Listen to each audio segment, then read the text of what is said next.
चलिए फ्रेंड्स, हम लोग पहले क्वेश्चन की तरफ में आगे बढ़ते हैं। बंगाल विभाजन की घोषणा किसके द्वारा की गई थी? अगर आप लोगों से ये क्वेश्चन पूछ लिया जाए तो आप लोग बताइए जल्दी से आंसर क्या करोगे? बंगाल विभाजन, ठीक है, इससे रिलेटेड क्वेश्चन आप लोगों से पूछे जाते हैं। तो बंगाल विभाजन जो है फ्रेंड्स, आप लोगों ने याद रखना है कि 1905 के अंदर में हुआ था। अगर मैं आपसे पूछूं कि बंगाल विभाजन की घोषणा किसने की थी, तो उस समय जो है लॉर्ड कर्जन जो है भारत के क्या थे, वायसराय थे, वायसरॉय। ओके, तो ये आप लोगों से पूछा गया कि बंगाल विभाजन की घोषणा किसने की थी, तो उस समय के वायसराय लॉर्ड कर्जन के द्वारा की गई थी। इसके अलावा आप लोग एक चीज याद रखेंगे, बंगाल विभाजन अस्तित्व में कब आया, तो ये आया था 16 अक्टूबर 1905 को। ये क्वेश्चन बहुत ही इंपॉर्टेंट है, ठीक है। मैं टीम से रिक्वेस्ट करूंगा कि हमारे पास में जो नेशनल मूवमेंट वाली क्लास है उसके अंदर में हम लोगों ने एक क्वेश्चन करवाया है, प्रीवियस ईयर क्वेश्चन, कि 16 अक्टूबर 1905 का महत्व क्या है। इस दिन बंगाल का विभाजन अस्तित्व में आया था, ये याद रखेंगे आप लोग फ्रेंड्स, ठीक है। 19 जुलाई को बंगाल के विभाजन की घोषणा हुई थी, 19 जुलाई को, लेकिन ये अस्तित्व में कब आया कि भाई बंगाल का विभाजन आज से लागू हो रहा है, तो वो 16 अक्टूबर 1905 को हुआ था। ये याद रखेंगे आप लोग, बहुत ही इंपॉर्टेंट वाला पॉइंट है, एग्जाम के अंदर में पूछे जाने की संभावना बनती है आपकी। वैसे फ्रेंड्स 1905 से लेकर आप लोगों का दिसंबर 1911 तक ही ये बंगाल का बंटवारा अस्तित्व में रहा। 1911 में बंगाल का बंटवारा रद्द कर दिया गया था, ये याद रखना है आप लोगों ने, 1911 में। तो बंगाल के बंटवारे को कब रद्द कर दिया गया? 1911 के अंदर में। ये भी पॉइंट इंपॉर्टेंट है, आप लोगों से पूछा जा सकता है, तो प्लीज इस पर्टिकुलर पॉइंट को भी याद रखेंगे आप सभी लोग, ठीक है। चलिए, जितने भी लोग यहाँ पर में जुड़े हुए फ्रेंड्स, सेशन को लाइक एंड शेयर जरूर कर दीजिए, जहां भी शेयर कर सकते हो, टेलीग्राम, फेसबुक, व्हाट्सएप, इंस्टाग्राम, ताकि इसी तरीके से आप लोगों को जो है फ्रेंड्स जबरदस्त तरीके से क्वेश्चन जो है वो करवाए जा सके। नाउ नेक्स्ट क्वेश्चन की तरफ में आगे बढ़ते हैं। अल इदरीसी, ये new NCERT plus old NCERT दोनों के अंदर में ये दिया हुआ है आप लोगों का पॉइंट, ठीक है। आप लोगों को बताना है अल इदरीसी कौन था। तो अल इदरीसी जो है फ्रेंड्स, ये एक जो है राइटर था, डॉक्टर था, ज्योग्राफर था या हिस्टोरियन था। तो ये एक ज्योग्राफर था, भूगोलवेत्ता था, ये याद रखना है, मैप बनाने का काम करता था ये। इसके अलावा जो है फ्रेंड्स, अगर मैं आप लोगों से बात करूं अल इदरीसी की, तो अल इदरीसी जो है ये कौन से देश का था, ये भी क्वेश्चन बन सकता है आप लोगों से। तो अल इदरीसी के बारे में अगर आप लोगों को याद रखना है तो आप लोग याद रखिएगा, ये एक अरब, ठीक है, आपका ज्योग्राफर था, भूगोलवेत्ता था, इसने मैप बनाया था। मैं आप लोगों को बता दूं फ्रेंड्स कि इसने 1154 जो सीई है, जिसको आप लोग एडी भी बोलते हो, देखिए एडी का फुल फॉर्म होता है एनो डोमिनी, ठीक है, और सीई का मतलब होता है कॉमन ईरा, दोनों एक ही बात है। तो 1154 सीई या एडी के अंदर में इसने जो है मैप बनाया था, बट एक मैप में गलती थी। क्या गलती थी? मैप इसने उल्टा बनाया था, श्रीलंका को ऊपर में दिखाया और साउथ इंडिया को भी ऊपर दिखाया, मतलब उल्टा मैप बन गया था उसका, भारत का मैप उसने उल्टा बना दिया था, ठीक है। चलिए, बाकी जो है फ्रेंड्स, आपको भारत के कई सारे शहर जैसे कि कन्नौज वगैरह के नाम भी इसमें अरबी भाषा में लिखे हुए मिल जाएंगे आपको। तो अल इदरीसी एक अरब ज्योग्राफर था, ये डायरेक्ट क्वेश्चन बनेगा आप लोगों के एग्जाम के अंदर में, तो प्लीज इसको याद रखिएगा आप सभी के सभी लोग। ओके, चलिए। नाउ फ्रेंड्स, महात्मा गांधी निम्नलिखित में से किस समाचार पत्र से संबंधित नहीं थे? ये क्वेश्चन पूछा जा रहा है आप लोगों से, कौन से वाले समाचार पत्र से संबंधित नहीं थे, ठीक है। तो अगर हम लोग बात करेंगे महात्मा गांधी की, तो इंडियन ओपिनियन महात्मा गांधी का ही एक अखबार था। आपको पता है, मैंने यंग इंडियन के बारे में आपको बताया था, यंग इंडिया, ठीक है, एक यंग इंडिया था और एक न्यू इंडिया था। आप लोग बताएंगे मुझे कि न्यू इंडिया नाम का जो अखबार है वो किसने निकाला था, ठीक है। तो ये क्वेश्चन भी आप लोगों से बन सकता है। तो आप लोग बताइए जल्दी से कि यंग इंडिया गांधी जी ने निकाला था, इंडियन ओपिनियन गांधी जी ने निकाला था, नवजीवन भी गांधी जी ने निकाला था। लेकिन जो युगांतर नाम का जो अखबार है फ्रेंड्स, ठीक है, ये गांधी जी के द्वारा निकाला नहीं गया था, ठीक है। तो बरिंदर कुमार घोष एक व्यक्ति थे फ्रेंड्स, उन्होंने जो है यहाँ पर में इसको निकाला था, ये याद रखेंगे आप लोग, ठीक है। भूपेंद्र नाथ दास, ठीक है, और भूपेंद्र नाथ दत्त और बरिंदर कुमार घोष, ठीक है। मैं लिख भी देता हूं आप लोगों के लिए, भूपेंद्र नाथ दत्त, ठीक है, प्लस बरिंदर कुमार घोष, बरिंदर कुमार घोष, ठीक है, इनके द्वारा निकाला गया था। बरिंदर कुमार घोष जो है फ्रेंड्स, ये अरबिंदो घोष के भाई थे, ठीक है। अरबिंदो घोष जो थे ना, अरबिंदो घोष उनके छोटे भाई थे ये, ठीक है, अरबिंदो घोष, ये याद रखना है आप लोगों ने। ओके, तो युगांतर नाम की जो पत्रिका है ये इन्होंने निकाली थी, ये भी याद रखना है। अच्छा, युगांतर नाम की पत्रिका कौन से वाले जो है एक आंदोलन या फिर एक समिति से संबंधित थी? बहुत ही इंपॉर्टेंट वाला पॉइंट बता रहा हूं आप लोगों को, प्लीज याद रखिएगा आप सभी लोग। मैं आप लोगों को बताना चाहूंगा कि जो आप लोगों का अनुशीलन समिति, अगर आप लोगों को पता हो फ्रेंड्स, अनुशीलन समिति, ठीक है, ये एक समिति थी जो एक क्रांतिकारी समिति थी, अनुशीलन समिति, ठीक है, उसका एक उसी का अखबार था। तो युगांतर जो है, युगांतर कौन सी वाली जो है समिति से जुड़ा हुआ था? अनुशीलन समिति से जुड़ा हुआ था युगांतर नाम का अखबार, ठीक है। बरिंदर कुमार घोष इसके पहले संपादक थे, बरिंदर कुमार घोष, ठीक है, उन्होंने अनुशीलन समिति का प्रचार प्रसार करने के लिए ही ये अखबार बनाया था, युगांतर अखबार, ठीक है, ये याद रखना है आप लोगों ने।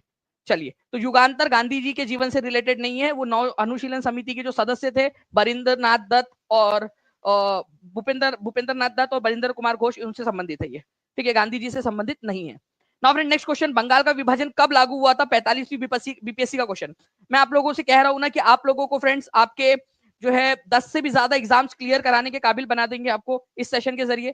तो ये केवल बोलने के लिए नहीं है, एक्चुअल में आप लोगों को जो है फ्रेंड्स यहाँ पर मैं बनाने की काबिलियत रखते हैं लोग, ठीक है। चलिए जल्दी जल्दी से बताइए इस पर्टिकुलर क्वेश्चन का आंसर क्या होगा। देखिए, अगर मैं यहाँ पर मैं बात करूं आप लोगों से बंगाल का विभाजन कब लागू हुआ था, तो बंगाल का विभाजन लागू हुआ था 16 अक्टूबर 1905 को। कितने बच्चों ने सही आंसर लगा दिया है कमेंट के अंदर में हाथ ऊपर करके बता देंगे, ठीक है। जिन्होंने भी चैनल को सब्सक्राइब नहीं किया, चैनल को सब्सक्राइब जरूर कर लेंगे फ्रेंड जल्दी जल्दी से, ताकि आप लोग जो है जितने भी सेशंस आने वाले हैं वो सारे के सारे सेशंस जो है आप लोगों को सबसे पहले मिल सके। 16 अक्टूबर 1905 को ये लागू हुआ था, ठीक है। 1905 से 1911 तक ये लागू रहा। लॉर्ड कर्जन उस समय में भारत के वायसराय थे जिन्होंने इसकी घोषणा की थी। जुगांतर पत्रिका समाचार पत्र की स्थापना किसने की थी? इनमें से कौन थे? ठीक है, Jayanta Bandopadhyay, Himani Banerjee, Barindra Kumar Ghosh, none of the above. अब देखिए यहाँ पर मैं आप लोगों का जुगांतर पत्रिका भी मैंने आप लोगों को बताया फ्रेंड्स, ठीक है, वो उसी का बंगाली वर्जन है, युगांतर और जुगांतर जिसको हम लोग कहते हैं, ठीक है। तो जुगांतर पत्रिका जो है आप लोगों की, ठीक है, जुगांतर युग अंतर, युग में बदलाव लाना, ठीक है, युग चेंज करने की बात कर रहे थे। बरिंदर कुमार घोष जो है friends one of the founder थे और इसके पहले संपादक भी थे। बरिंदर कुमार घोष किसके भाई थे? बरिंदर कुमार घोष जो है फ्रेंड्स आप लोगों ने याद रखना है, ठीक है, आपके अरविंदो घोष जो थे उनके भाई थे। ये भी एक इंपॉर्टेंट पॉइंट है आप लोगों का। सेशन को लाइक जरूर कर देंगे फ्रेंड्स, जिन्होंने भी सेशन को लाइक कर दिया हाथ ऊपर कर दीजिए जल्दी जल्दी से, ताकि मुझे समझ में आ जाए कि यार आप लोगों के लिए अगर एफर्ट्स ले रहे हैं तो आप लोग उसको प्रतिसाद भी कर रहे हो। आगे बढ़ते हैं हम लोग यहाँ पर में, भारतीय मैकियावेली किसे कहा जाता है? इस क्वेश्चन को इंपॉर्टेंट मार्क करेंगे आप सभी के सभी। भारतीय मैकियावेली किसको कहते हैं? ठीक है, who is known as Indian Machiavelli? जल्दी से बता दीजिए आप सभी लोग, इंडियन मैकियावेली किसको कहा जाता है? तो इंडियन मैकियावेली की अगर हम लोग बात करेंगे फ्रेंड्स आप लोगों से, तो इंडियन मैकियावेली के कहा जाता है कौटिल्य को, ठीक है। देखिए मैकियावेली कौन थे?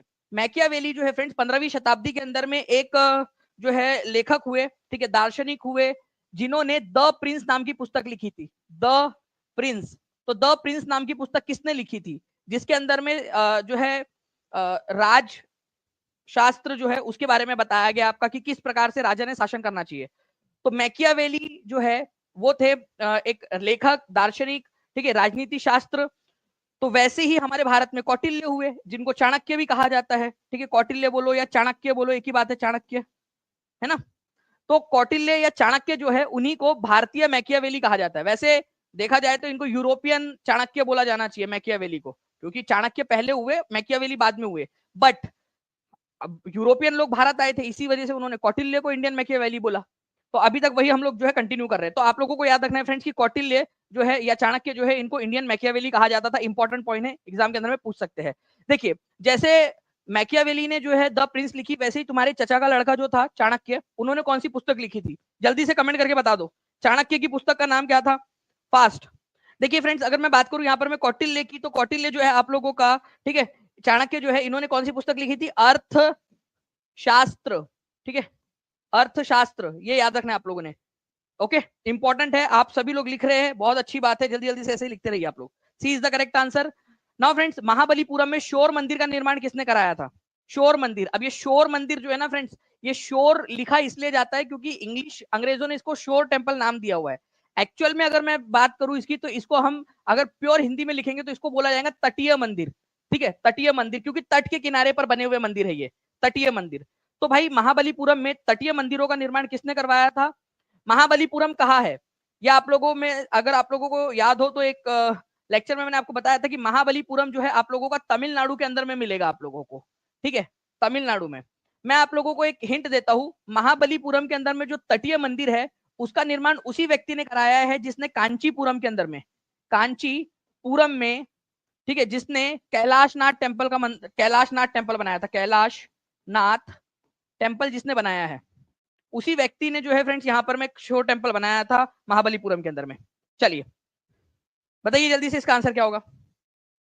हिंट भी दे दिया आप लोगों को, तो आंसर जो है फ्रेंड्स अगर मैं बात करूं तो आंसर रहेगा नरसिंह वर्मन 2, ठीक है, नरसिंह वर्मन 2। इसने महाबलीपुरम के अंदर में तटीय मंदिरों का निर्माण कराया था। मैं आप लोगों को दिखा भी देता हूँ यहाँ पर में, आप लोग देखकर बड़े खुश होंगे। देखिए कितना प्यारा सा दिख रहा है, ठीक है, एरियल व्यू जो है इसका ऊपर से। तमिलनाडु के अंदर में महाबलीपुरम के अंदर में ये है आपका शोर टेम्पल, तटीय मंदिर या शोर, शोर मतलब वही होता है ना तट, तटवर्ती इलाका, तो तट पर है, इसी वजह से इसको शोर टेम्पल बोलते हैं। किसने बनाया था? ये बनाया था फ्रेंड्स महाबलीपुरम के अंदर में नरसिंह वर्मन दो ने। नरसिंह वर्मन दो को किस नाम से जाना जाता था? नरसिंह वर्मन दो को जो है फ्रेंड्स राजसिम्हा के नाम से भी जाना जाता था। ये आप लोगों ने देखा हुआ है, राजसिम्हा या राजसिंह के नाम से इसको जाना जाता था। ये लोग कौन से वंश के थे? पल्लव वंश के थे। अब थोड़ी सी बात महाबलीपुरम की कर लूं क्या? एक इंपॉर्टेंट क्वेश्चन बनता है, इंपॉर्टेंट है इसीलिए बता रहा हूं, अदरवाइज नहीं बताता। बता दूं आप लोगों को एक पॉइंट आपके एक्स्ट्रा के लिए, ठीक है, क्योंकि आपकी जॉब लगवानी है मैंने, और एक एक पॉइंट आप लोगों को फ्रेंड्स आगे बढ़ा देगा, ठीक है। हाथ ऊपर कर दीजिए आप सभी के सभी लोग अगर आप चाहते हो तो, ठीक है। अगर आप चाहते हो कि 3 पॉइंट्स जो है फ्रेंड्स आप लोगों को बता दूं, तो जल्दी जल्दी से जितने भी बच्चे देख रहे हैं यहाँ पर में, मेरे को सभी बच्चों का सेशन को लाइक हो जाना चाहिए। मैं 3 पॉइंट एक्स्ट्रा बता दूंगा आप लोगों को यहाँ, ठीक है। सबसे पहली बात महाबलीपुरम के बारे में बताता हूं मैं आप लोगों को। महाबलीपुरम किसने बनाया था? ठीक है, तो महाबलीपुरम नाम का जो शहर है पुरम, ये शहर जो है आप लोगों को मिलेगा तमिलनाडु के अंदर में। इसका एक्चुअल जो नाम है वो नाम उसका जो रखा गया था पहले वो था ममल्लापुरम। ममल्लापुरम क्यों रखा गया था ममल्लापुरम? क्योंकि ये एक राजा था ममल्ला नाम का, उसने बनाया था। ये किसका निकनेम था ममल्ला? नरसिंह वर्मन एक का, नरसिम्हा वर्मन, वर्मन एक। नरसिंह वर्मन एक कौन था? नरसिंह वर्मन दो का परदादा था, ये याद रखना आप लोगों ने। तो नरसिंह वर्मन एक जो थे उन्होंने महाबलीपुरम या ममल्लापुरम शहर की स्थापना की थी। उसी शहर में उसके पर पोते नरसिंह वर्मन दो ने जो है तटीय मंदिर बनाया था। ये अब समझ में आया क्या आप लोगों को? बताओ, अब समझ आया? ठीक है, महाबलीपुरम नाम का शहर तमिलनाडु में है, इसको ममल्लापुरम के नाम से स्थापित किया गया था, अब हम उसको महाबलीपुरम बोलते हैं। ममल्लापुरम इसलिए बोला जाता था उसको पहले क्योंकि ममल्ला नाम किसका था? नरसिंह वर्मन एक का नाम था ममल्ला, नरसिंह वर्मन एक का ममल्ला नाम था प्यार से, तो ममल्लापुरम बना, ममल्लापुरम से महाबलीपुरम हो गया वो, ठीक है। और उसी महाबलीपुरम के अंदर में इसके पर पोते नरसिंह वर्मन दो ने वहां पर में तटीय मंदिर का निर्माण करवाया था, ठीक है। चलिए, तो महाबलीपुरम शहर की नींव किसने रखी? ये क्वेश्चन का आंसर आप लोग कमेंट के अंदर में दे देंगे जल्दी जल्दी से, ठीक है। आप लोगों के हिसाब से आंसर क्या होंगे जल्दी बता दीजिए। सर केवीएस की बैच भी ले सकते हैं क्या? बिल्कुल, आप केवीएस की बैच के अंदर में भी जुड़ सकते हो, DSSB की, ठीक है। इसके अलावा बीपीएससी टीआरई का तो न्यू बैच आज ही स्टार्ट हुआ है आप लोगों का, केवीएस की बैच भी अभी अभी स्टार्ट हुई है। आप सभी लोग जुड़कर जो है अपनी तैयारी को और ज्यादा स्ट्रॉन्ग कर सकते हो, ठीक है। चलिए नेक्स्ट क्वेश्चन की तरफ में आगे बढ़ते हैं हम लोग फ्रेंड्स। यहाँ पर मैं आप लोगों को एक चीज बताना चाहूंगा कि महाबलीपुरम के अंदर में है ये आप लोगों का शोर टेम्पल। आपको पता है इसको यूनेस्को वर्ल्ड हेरिटेज साइट में शामिल किया गया है, UNESCO world heritage site, UNESCO की विश्व धरोहर स्थल में।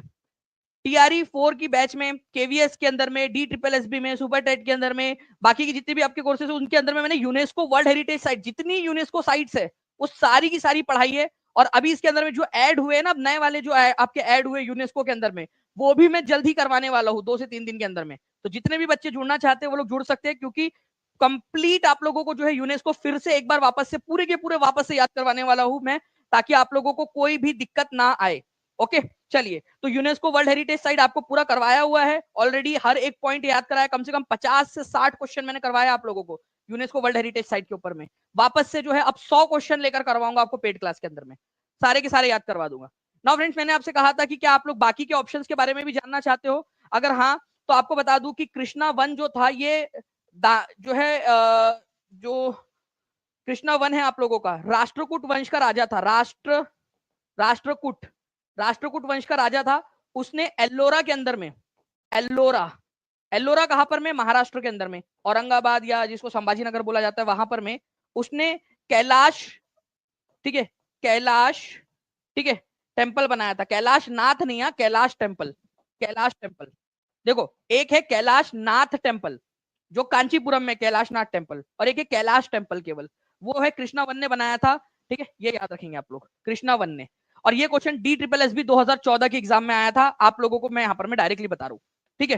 केवीएस के DSSB के अंदर में आ चुका है, आगे में केवीएस में, सुपर नेट में कहीं भी पूछा जा सकता है। राजा वन जो है इन्होंने बनाया था फ्रेंड्स, ठीक है, तंजावुर के अंदर में, तंजावुर के अंदर में उन्होंने बनाया था बृहदेश्वर मंदिर, बृहदेश्वर टेम्पल, बृहदेश्वर टेम्पल। अगर आप चाहते हो कि इन सभी के ऊपर में भी मैं क्वेश्चन ले लूं तो मेरे को कमेंट करके जरूर बताना, मैं आप सभी को इन सभी के ऊपर में क्वेश्चंस ले लूंगा, हर एक पॉइंट के ऊपर में क्वेश्चन ले सकता हूं मैं।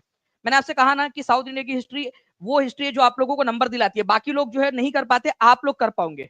ठीक है, अगर चाहते हो तो बता दीजिएगा, मैं आप लोगों के लिए जरूर करवा दूंगा सारी की सारी चीजें। ठीक है, चलिए नाउ फ्रेंड नेक्स्ट क्वेश्चन की तरफ में आगे बढ़ते हैं। चलिए, भारतीय पुरातत्व सर्वेक्षण के प्रथम महानिदेशक कौन थे? Archaeological survey of India. देखिए, अगर मैं बात करूं friends, archaeological survey of India ASI जो खुदाई का काम करती है और पुराने जमाने में जो चीजें यूज होती थी या पुराने समय के लोग किस तरीके से रहा करते थे उसके बारे में आप लोगों को जानकारी प्रदान करती है। तो आर्कियोलॉजिकल सर्वे ऑफ इंडिया की जो स्थापना है किस साल हुई थी और इसके पहले डायरेक्टर जनरल कौन थे, ये बताना है आप लोगों ने। तो आर्कियोलॉजिकल सर्वे ऑफ इंडिया के पहले डायरेक्टर जनरल थे तुम्हारे मामा का लड़का अलेक्जेंडर कनिंगम। ठीक है, आर्कियोलॉजिकल सर्वे ऑफ इंडिया की स्थापना कब हुई थी? तो ये हुई थी 1861 के अंदर में, ये याद रखेंगे। इसका हेडक्वार्टर्स कहां पर में, ये भी क्वेश्चन बन सकता है, तो दिल्ली के अंदर में है इसका हेडक्वार्टर, ये याद रखना है आप लोगों ने। ठीक है, आर्कियोलॉजिकल सर्वे ऑफ इंडिया का हेडक्वार्टर। ओके, इसकी स्थापना जिस साल हुई उस समय भारत का वायसराय कौन था? वायसराय। ठीक है, वायसराय कौन था उस समय में? तो उस समय में था वायसराय लॉर्ड कैनिंग, ये भी क्वेश्चन आता है। ठीक है, क्वेश्चन क्या क्या बना? भारतीय पुरातत्व सर्वेक्षण विभाग की स्थापना कब हुई थी? 1861 के अंदर में, इसका हेडक्वार्टर दिल्ली में है। ये जिस समय इसकी स्थापना हुई थी उस समय भारत का वायसराय, मतलब वायसराय का मतलब भारत में अंग्रेजों का सबसे बड़ा अधिकारी, तो भारत में अंग्रेजों का सबसे बड़ा अधिकारी था लॉर्ड कैनिंग। ठीक है, वायसराय था। और भारतीय सर्वेक्षण विभाग का बाद में जाकर पहला डायरेक्टर जनरल कौन बने? Alexander Cunningham. इनको फादर ऑफ इंडियन आर्कियोलॉजी कहा जाता है, father of Indian archaeology. HTET में आया था क्वेश्चन, एचटेट के अंदर में। ठीक है, एचटेट में father of Indian archaeology, father of Indian archaeology, archaeology. भारतीय पुरातत्व विज्ञान का जनक किसको कहते हैं? भारत में भारतीय पुरातत्व विज्ञान या पुरातत्व विभाग का जनक किसको कहा जाता है? मतलब कि भारत में खुदाई करके पुरानी चीजों को पता करना, इसका जनक किसको कहा जाता है? अलेक्जेंडर कनिंगम को कहा जाता है। ठीक है, ये याद रखना आप सभी लोगों ने, इंपॉर्टेंट पॉइंट एग्जाम के अंदर में आप लोगों से पूछ सकते हैं। ठीक है, चलिए नाउ फ्रेंड नेक्स्ट, भारत का एकमात्र सक्रिय ज्वालामुखी कहां पर में, जल्दी बताइए आप लोग।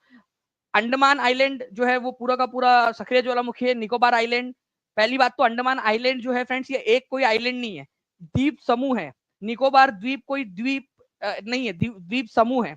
बैरन आइलैंड, ठीक है, पंबन आइलैंड। तो आप लोगों का जो आंसर है फ्रेंड्स, भारत के अंदर में एकमात्र जो सक्रिय ज्वालामुखी मतलब जो फट सकता है, बाकी कोई नहीं फटने वाले। ठीक है, सब शांत हो गए। तो एकमात्र सक्रिय ज्वालामुखी जो है वो है बैरन आइलैंड। ठीक है, बैरन आइलैंड, आंसर इसका ऑप्शन नंबर सी हो जाएगा आप लोगों का। तो बैरन आइलैंड जो है फ्रेंड्स एकमात्र सक्रिय ज्वालामुखी आप लोगों का, ये अंडमान निकोबार के अंदर में आप लोगों का है। और इसका फर्स्ट इरप्शन जो हमने नोट किया वो जो है फ्रेंड्स 18वीं शताब्दी के अंदर में किया था आप लोगों का, ये याद रखना है आप लोगों ने। ठीक है, इसके अलावा जो है इसने अभी कुछ सालों में फिर से फटना स्टार्ट किया, 2017 में अभी इसको ये फटा था फिर से। ठीक है, तो आप देख सकते हो यहाँ पर में बैरन आइलैंड, ये हमारा मेन लैंड इंडिया है, ये अंडमान निकोबार द्वीप समूह है, उसमें अंडमान द्वीप समूह के उत्तर के अंदर में, उत्तर पूरब के अंदर में बैरन आइलैंड है, वो भारत का ही पार्ट है, अंडमान द्वीप समूह का पार्ट, एक्टिव है, ये एक्टिव वॉल्केनो है, ये याद रखना है आप लोगों ने। ठीक है, इंपॉर्टेंट पॉइंट एग्जाम के अंदर में आप लोगों से पूछा जा सकता है। ठीक है, चलिए नाउ फ्रेंड नेक्स्ट क्वेश्चन की तरफ में हम लोग आगे बढ़ते हैं आप लोगों के। ठीक है, भारतीय क्षेत्र के दो ज्वालामुखी द्वीप कौन से? दो ही ज्वालामुखी द्वीप है। ठीक है, एक तो आप लोगों का सक्रिय ज्वालामुखी और एक टाई टाइप फिश हो चुका है वो। ठीक है, तो देखिए एक है आप लोगों का फ्रेंड्स बैरन आइलैंड, अभी आपको बताया बैरन, ये आपका सक्रिय ज्वालामुखी मतलब फट सकता है, एक्टिव है भाई, फट सकता है कभी भी, अभी नहीं फट रहा लेकिन फट सकता है। 2017 में थोड़ा बहुत हलचल उसमें देखने के लिए मिली थी, हम लोग घबरा गए थे कि भाई फटेगा तो वहां पर में फिर से जो है राख राख हो जाएंगी, उधर में फिर कनेक्टिविटी हमारी कट जाती है, उसके साथ में अंडमान द्वीप समूह के साथ में कनेक्टिविटी कट जाती है, फिर वहां से जो शिप वगैरह जाते हैं उन पे भी असर पड़ता है। तो बैरन आइलैंड है, और एक है आप लोगों का नारकोंडम। नारकोंडम जो है वो डोरमेंट है भाई, वो शांत हो गया, अब नहीं फट रहा, बोले मैं हो गया अपना काम। ठीक है, लेकिन बैरन जो है कभी भी फट सकता है, तो बैरन आइलैंड के ऊपर में कभी जाने का नहीं। ठीक है, सोच भी रहे होंगे तो जाने का नहीं। हाँ, नारकोंडम पे चले जाओ। ठीक है, आप लोग कहा है नारकोंडम, बैरन आइलैंड, चलो मैं बता देता हूँ आप लोगों को। देखो एक्टिव आइलैंड आप लोगों का कौन सा है? ठीक है, बैरन आइलैंड है, बैरन आइलैंड लेकर चलूंगा मैं आप लोगों को। ठीक है, तो यहाँ पर मैं देखिए आप लोग फ्रेंड्स, ये अंडमान निकोबार द्वीप समूह आप लोगों का, यहाँ पर में अगर आप जाओगे तो ये बैरन आइलैंड है आप लोगों का। बैरन आइलैंड जो है वो ये आपका एक सक्रिय ज्वालामुखी है, पोर्ट ब्लेयर से 138 किलोमीटर दूर आपका। उसके और ऊपर में जाओगे नारकोंडम आइलैंड है आप लोगों का, ये ठुस हो चुका है। ठीक है, ये नहीं फटेगा नारकोंडम, नारकोंडम चले जाना, वो डोरमेंट हो चुका है अभी। लेकिन बैरन एक्टिव है। तो नारकोंडम और बैरन ये दो ही वोल्केनो है हमारे पास में, एक फुस और एक एक्टिव। ठीक है, तो लिखो जल्दी जल्दी से कमेंट के अंदर में, सभी लोग जल्दी से सभी लोग लिखेंगे कि कौन कौन से दो आइलैंड, कौन से दो हमारे पास में जो है फ्रेंड्स ज्वालामुखी है। ठीक है, एक नारकोंडम और एक बैरन। नाउ फ्रेंड्स देखिए यहाँ पर मैं, when was the national human right commission establish, भारतीय जो मानव अधिकार आयोग है इसकी स्थापना कब की गई थी? बहुत ही इंपॉर्टेंट क्वेश्चन है, इसको सुपर डुपर इंपॉर्टेंट मार्क करिए आप लोग, बीपीएससी टीआरई 1 में आ चुका है ये क्वेश्चन ऑलरेडी। ठीक है, ये नेशनल ह्यूमन राइट कमीशन की स्थापना कब हुई थी, जल्दी बताएंगे आप। तो नेशनल ह्यूमन राइट कमीशन की जो स्थापना है, जल्दी से सेशन को लाइक कर देंगे, और जिन्होंने चैनल को सब्सक्राइब नहीं किया, चैनल को सब्सक्राइब करके बेल आइकन जरूर दबा दीजिए आप लोग। तो देखो फ्रेंड्स, अगर मैं आप लोगों से नेशनल ह्यूमन राइट कमीशन की बात करूं आप लोगों से, तो इसकी स्थापना ना तो 1990 में हुई थी, ना 91 में, ना 92 में। ठीक है, कब हुई थी इसकी स्थापना? फिर 1993 के अंदर में हुई थी फ्रेंड्स, ये याद रखेंगे आप सभी लोग। तो आंसर इसका हो जाएगा नन ऑफ। ठीक है, इसके बारे में पूरा का पूरा अगर आप लोगों को बता दूं, क्योंकि मैं इसके ऊपर में अब आप लोगों की जो है फ्रेंड्स रिवीजन क्वेश्चंस आप लोगों के लेने वाला हूं मैं। ठीक है, तो इसको प्लीज याद रखिएगा आप लोग। 12 अक्टूबर 1993 को इसकी स्थापना हुई थी। अब आप लोगों को थोड़ा सा इसके बारे में बता देता हूँ। 12 अक्टूबर 1993 को इसकी स्थापना हुई थी। तो आंसर इसका नन ऑफ द अबव हो जाएगा, उपरयुक्त में से कोई नहीं। अब ध्यान से समझिए आप लोग, ये नेशनल ह्यूमन राइट कमीशन जो है, इसके ऊपर में कानून बनाया गया था 1993 में। मतलब ये स्टैट्यूटरी बॉडी है आप लोगों की। स्टैट्यूटरी बॉडी या सांविधिक निकाय का मतलब होता है जिसको कोई कानून बनाकर अस्तित्व में लाया गया हो। तो क्या नेशनल ह्यूमन राइट कमीशन, ये आयोग को बनाने के लिए हमारी संसद ने कोई कानून पास किया है? हाँ या ना, बस इतना बताओ पहले। जी हाँ, 1993 में national human right commission act पास किया गया था, NHRC एक्ट पास किया गया था।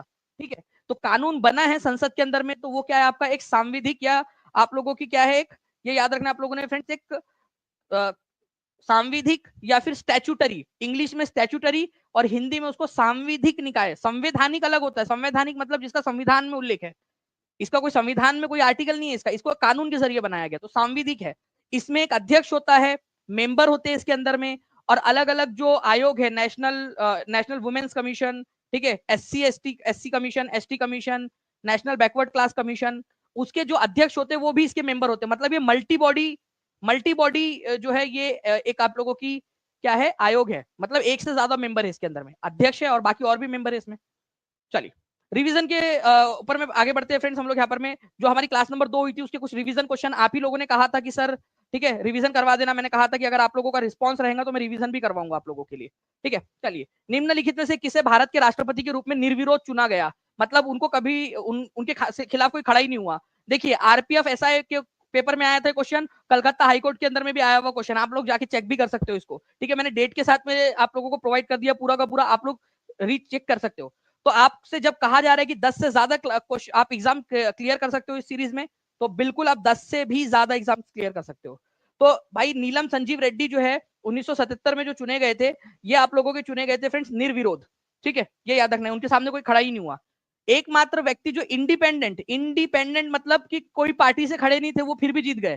ठीक है, कांग्रेस ना, उस समय बीजेपी तो थी नहीं, जैसे आज मैंने 1 बजे वाली क्लास में भी बताया बच्चों को जो बीपीएससी के क्लास में थे। ठीक है, तो आप लोग जो है फ्रेंड्स, आप लोगों को बता दूं कि आप लोग जो है सारी क्लासेस अच्छे से देखिए जो भी आप लोगों को प्रोवाइड की जा रही है। ठीक है, तो नीलम संजीव रेड्डी जो है फ्रेंड्स, आप लोगों को याद रखना है, निर्विरोध चुने गए थे। और इसके अलावा ये भारत के लोकसभा के अध्यक्ष भी रह चुके, एकमात्र राष्ट्रपति जो लोकसभा के अध्यक्ष और राष्ट्रपति दोनों रहे, नीलम संजीव रेड्डी।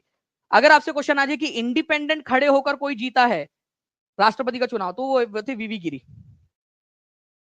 भारत के नियंत्रक एवं महालेखा परीक्षक की नियुक्ति कौन करता है? CAG, controller and auditor general of India, CAG की नियुक्ति कौन करता है? Controller and auditor general. ठीक है, तो इनकी नियुक्ति जो है फ्रेंड्स, ये याद रखना हमारे भारत के राष्ट्रपति के द्वारा की जाती है।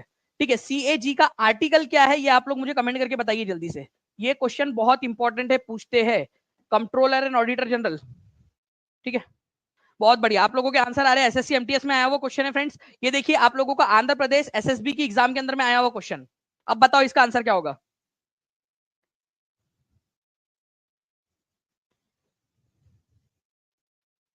मैंने आप लोगों से पूछा है CAG का आर्टिकल क्या है, controller and auditor general of India का।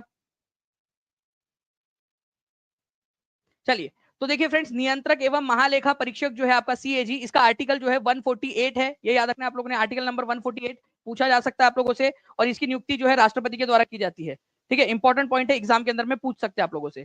ठीक है। नेक्स्ट क्वेश्चन जो है, राष्ट्रीय मानव अधिकार आयोग क्या है? ये आप लोगों का एग्जाम में आया हुआ क्वेश्चन, आप लोग खुद देख सकते हो। ठीक है, नेशनल ह्यूमन राइट कमीशन जो है क्या है? कॉन्स्टिट्यूशनल बॉडी है क्या? संविधान के अंदर में इसका कोई उल्लेख है? स्टैट्यूटरी बॉडी है, मतलब कि क्या इसका कोई कानून बनाया गया है? एग्जीक्यूटिव बॉडी है, कार्यकारी निकाय है, मतलब बिना कानून बनाए इसको बना दिया गया है? More than one of the above, none of the above? इसका आंसर आप लोग कमेंट के अंदर में जरूर देंगे फ्रेंड्स। ठीक है, जल्दी जल्दी से बताते जाइए इसका आंसर क्या होने वाला है आप लोगों का। इंपॉर्टेंट पॉइंट एग्जाम में पूछ सकते हैं। तो ये एक स्टैट्यूटरी बॉडी है आपकी, इसका कानून बनाया गया है, वैधानिक निकाय है आप लोगों का, इसको सांविधिक निकाय भी बोलते हैं। ठीक है, सांविधिक, ठीक है, वैधानिक को ही सांविधिक निकाय भी बोला जाता है। तो वैधानिक और सांविधिक जो है ये पर्यायवाची शब्द है, स्टैट्यूटरी बोला जाता है उसको इंग्लिश के अंदर में। ठीक है, याद रखना है आप सभी लोगों ने, इंपॉर्टेंट पॉइंट है। सभी लोग सेशन को लाइक एंड शेयर जरूर करते रहेंगे फ्रेंड, जितने भी लोग देख रहे हैं यहाँ पर। ठीक है, तभी जो है मजा आएगा आप लोगों को और ज्यादा जो है स्पीड में क्वेश्चंस करवाने में। तो जितने भी लोग हैं सभी लोग सेशन को जल्दी जल्दी से लाइक एंड शेयर करते रहिए। ठीक है, बक्सर की लड़ाई जो है उस समय में बंगाल का नवाब कौन था? ठीक है, पश्चिम बंगाल पीसीएस की एग्जाम के अंदर में पूछा गया आप लोगों का, सिविल सर्विसेज की एग्जाम के अंदर में, बताइए आंसर क्या है? देखिए, अगर मैं बात करूं बक्सर की लड़ाई जो है फ्रेंड 1764 में हुई थी, एक नंबर तो यहां भी बन गया आप लोगों का। ठीक है, इस समय बंगाल का नवाब कौन था अगर ये क्वेश्चन पूछा जा रहा है आप लोगों से, तो उस समय में जो है बंगाल का जो नवाब था वो था मीर कासिम। ठीक है, मीर कासिम, सभी लोग लिख लीजिए। बक्सर की लड़ाई हुई थी 1764 में और उस समय बंगाल का जो नवाब था वो था मीर कासिम। इंपॉर्टेंट पॉइंट है, एग्जाम के अंदर में आप लोगों से पूछा जाने की बहुत बहुत अधिक संभावना है। ठीक है, बहुत अधिक संभावना बनती है आप लोगों की। ठीक है, नाउ नेक्स्ट फ्रेंड्स, इस क्वेश्चन का आंसर आप लोग करिए। बीपीएससी टीआरई 2.0 का क्वेश्चन आप देखिए कितना है जो है यहाँ पर में एक स्ट्रेटेजिक वे के अंदर में हम लोग इस क्वेश्चन तक पहुंचे, जिससे कि आप लोग इस क्वेश्चन का आंसर कर पाएंगे। मानव अधिकार जो आयोग है, राष्ट्रीय मानव अधिकार आयोग, नेशनल ह्यूमन राइट कमीशन, इसके बारे में कौन सा वाला पॉइंट सही है ये बताइए आप लोग।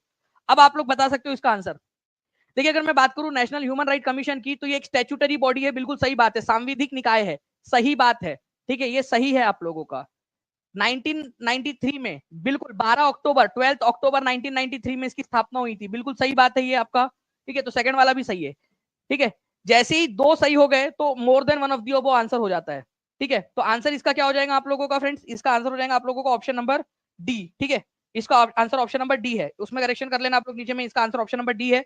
एक बहुसदस्यीय निकाय है, मल्टी मेंबर्ड बॉडी। जी हाँ, इसमें एक चेयरमैन होता है, 3 मेंबर होते हैं उसके, और साथ ही साथ कुछ एक्स ऑफिशियो चेयर मेंबर्स होते हैं, जैसे नेशनल कमीशन फॉर वुमेन्स, उसके जो अध्यक्ष होंगे वो इसके मेंबर बन जाएंगे अपने आप। एससी एसटी कमीशन, ठीक है, national commission for backward class, उसके जो अध्यक्ष होंगे वो अपने आप इसके अध्यक्ष बन जाएंगे। ठीक है, तो ये एक बहुत सदस्य निकाय भी है आपका। तो मोर than one of the above यहाँ पर में आंसर होगा आपका, क्योंकि यहाँ पर मैं आप लोगों से सही वाला पूछा है, तो मोर than one of the above D. कितने लोगों ने आंसर लगाया? हाथ ऊपर कर दीजिए जल्दी से। ठीक है, देखिए जल्दी जल्दी से हाथ ऊपर करते रहेंगे अगर सही हो गया आंसर तो। अब नेक्स्ट क्वेश्चन जो है फ्रेंड्स, राष्ट्रीय मानव अधिकार आयोग, फिर से क्वेश्चन आया एग्जाम के अंदर में। मैं आपसे कह रहा हूं कि मैं आपको एग्जाम 10 से ज्यादा एग्जाम को क्लियर करने लायक आप लोगों को बना दूंगा। ठीक है, 10 से भी ज्यादा एग्जाम क्लियर करने लायक आप लोगों को बना दिया जाएगा। जल्दी से बताइए इस पर्टिकुलर क्वेश्चन का आंसर क्या है? नेशनल ह्यूमन राइट्स कमीशन जो है फ्रेंड्स, इसकी स्थापना की गई थी 1993 में। डेट आप लोग बता सकते हो क्या कमेंट करके? ठीक है, डेट बताइए जल्दी जल्दी से, ताकि आप लोगों को यहाँ पर देख सके कितने लोग सही आंसर कर पा रहे हैं। डेट बता देंगे जल्दी से आप लोग। बहुत बढ़िया फ्रेंड्स, कंटिन्यूअसली आप लोगों के आंसर्स आ रहे हैं। ठीक है, और मैं यहाँ पर मैं आपको बता दूं कि बहुत जल्द आपके जो है साइंस की भी आप लोगों की क्लास होने वाली है, लेकिन जल्दी जल्दी से हम लोग पहले यहाँ पर में कुछ क्वेश्चन सॉल्व कर लेते हैं। सबसे दक्षिणी हिमालय को किस नाम से जाना जाता है? देखिए फ्रेंड्स, हिमालय को 3 श्रेणियों में बांटा गया है। ठीक है, 1 2 3, अगर आप लोग यहाँ देख पा रहे हो तो 1 2 3 इस तरह से 3 श्रेणियों के अंदर में इसको बांटा गया, 3 पार्ट के अंदर में।